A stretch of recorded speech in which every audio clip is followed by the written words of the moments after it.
Hey, I'm Andy Hall from the Infamous Stringdusters. I play dobro, and you're watching the Portland Pick.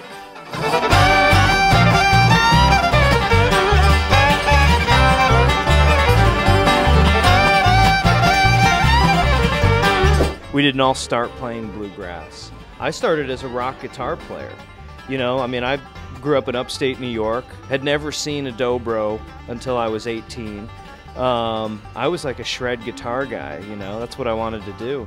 And actually a hand injury is what led me to the dobro. I couldn't play guitar anymore, and I realized the motion of I found a slide guitar and I realized that motion didn't hurt my hand. So the band has sort of an interesting and unique story to it, but here we are today in Portland, and glad to be here.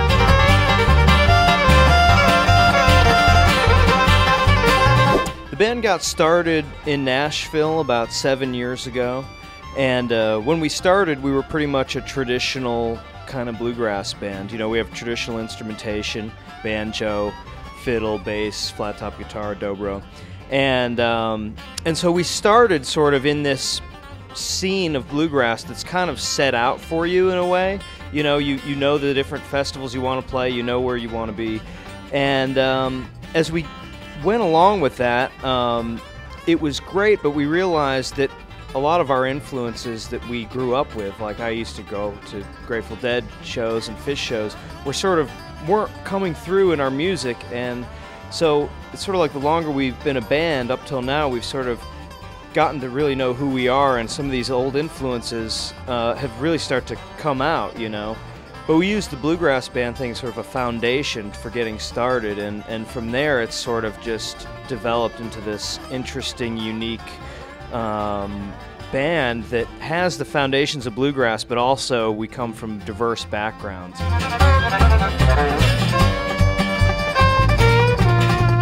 Yeah, so the new record, yeah, Billy Hume was the producer, and he has this background of producing rap artists, like you said, like Ludacris and Nas and some others.